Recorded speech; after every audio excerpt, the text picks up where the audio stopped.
NTV time, जनता की बात जनता के साथ।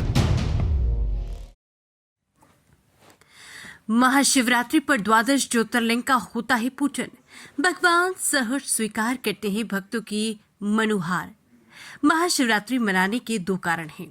इस दिन भगवान शंकर का विवाह हुआ था, तो दूसरा ईशान संहिता के अनुसार फाल्गुन मास की कृष्ण चतुर्दशी की रात आदिदेव करोड़ों सूर्यों के समान प्रभाव वाले ज्योतिर्लिंग रूप में प्रकट हुए थे। बाद में भक्तों के कल्याण के लिए उनकी गुहार और मनोहार पर भगवान ज्योतिर्लिंग रूप में प्रकट हुए। भारत के उत्तर से लेकर दक्षिण छोर तक बाबा उपस्थित हैं।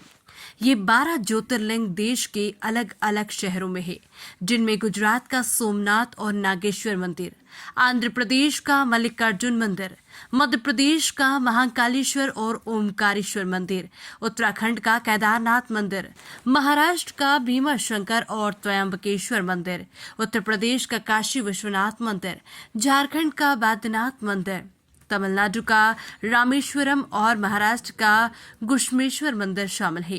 12 ज्योतिर्लिंगों में पहला सोमनाथ ज्योतिर्लिंग है, जो गुजरात के सौराष्ट्र में समुद्र किनारे स्थित है।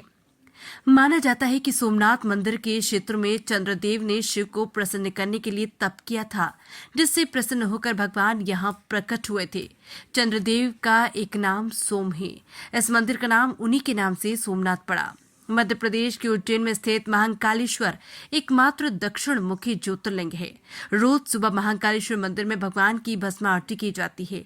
यहाँ पूजा और दर्शन करने से भय दूर होता है। मल्लिकार्जुन ज्योतिर्लिंग आंध्र प्रदेश में कृष्णा नदी के किनारे श्री शैल पर्वत पर बना हुआ है। मल्लिकार्जुन ज्योतिर्लिंग एकमात्र ऐसा मंदिर है जहाँ देवी पार्वती के साथ शिवजी ज्योति रूप में विराजमान हैं। कहते हैं कि यहाँ दर्शन करने से ही अश्वमेध यज्ञ के समान पुण्य की प्राप्ति होती है। मध्य प्रदेश के इंदौर से करीब 80 किलोमीटर की दूर नर्मदा नदी के किनारे एक ऊंची पहाड़ी पर स्थित है ओमकारेश्वर ज्योतिर्लिंग। पहाड़ी के चारों ओर नदी बहने से यहाँ ऊंचाई से देखने पर ओम का आकार बना दिखता है और इसी वजह से ओमकारेश्वर नाम से जाना जाता है। केदारनाथ धाम उत्तराखंड के 4 धामों में से एक है। रुद्रप्रयाग जिले में गौरीकुंड से करीब 16 किलोमीटर दूरी पर मंदिर स्थित है। कहा जाता है कि महाभारत के समय भोलेनाथ ने पांडवों को बेल रूप में दर्शन दिए थे। वर्तमान मंदिर का निर्माण आदि गुरु शंकराचार्य ने 8वीं-9वीं सदी में करवाया था। बात भीमाशंकर ज्योतिर्लिंग की, जो महाराष्ट्र के पुणे जिले में सह्याद्री पर्वत पर स्थित है। इन्हें मोटेश्वर महादेव के नाम से भी जाना जाता है। कहा जाता है कि रावण के भाई कुंभकर्ण के पुत्र भीम ने पिता की मृत्यु से कुपित होकर तप करके ब्रह्मा जी को प्रसन्न किया था। उत्तर प्रदेश के वाराणसी यानी काशी में स्थित है विश्वनाथ ज्योतिर्लिंग। यह महादेव के साथ ही देवी पार्वती भी विराजमान हैं। कहते हैं शिवनगरी में देवर्षि नारद के साथ ही अन्य सभी देवी देवता आते हैं और शिव पूजा करते हैं।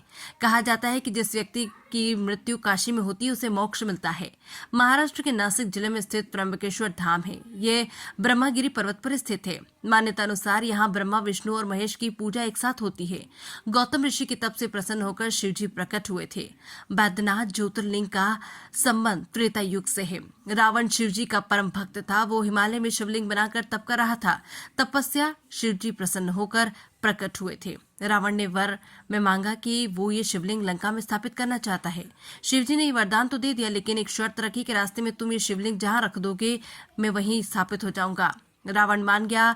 रावण शिवलिंग उठाकर लंका ले जा रहा था, तभी रास्ते में उसने गलती से शिवलिंग नीचे रख दिया। इसके बाद शिवलिंग वहीं स्थापित हो गया। देवी देवताओं ने उनकी पूजा की थी, जिससे प्रसन्न होकर शिवजी प्रकट हुए और सभी की प्रार्थना सुनकर ज्योति रूप में वहीं विराजमान हो गए।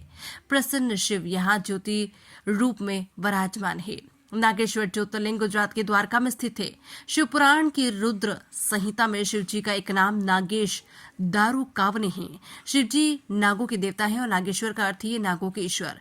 रामेश्वरम ज्योतिर्लिंग तमिलनाडु के रामनाथपुरम में स्थित है। त्रेतायुग में रावण का वध करने के बाद श्री राम लंका से लौट रहा थे। उस समय श्री राम दक्षिण भारत में समुद्र किनारे रुके थे। श्री राम ने समुद्र तट पर बालू से शिवलिंग बनाया और पूजा की थी। मान्यता है कि बाद में ये शिवलिंग वज्र के समान हो गया। श्री राम के बनाए शिवलिंग को ही रामेश्वरम कहा जाता है।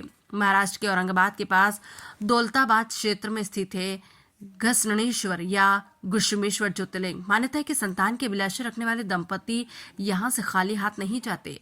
कथा ब्राह्मण दंपति सुधर्मा और सुदेहा से जुड़ी है। संतान प्राप्ति के लिए सुदेहा ने अपनी बहन घुष्मा का विवाह पति से करवाया।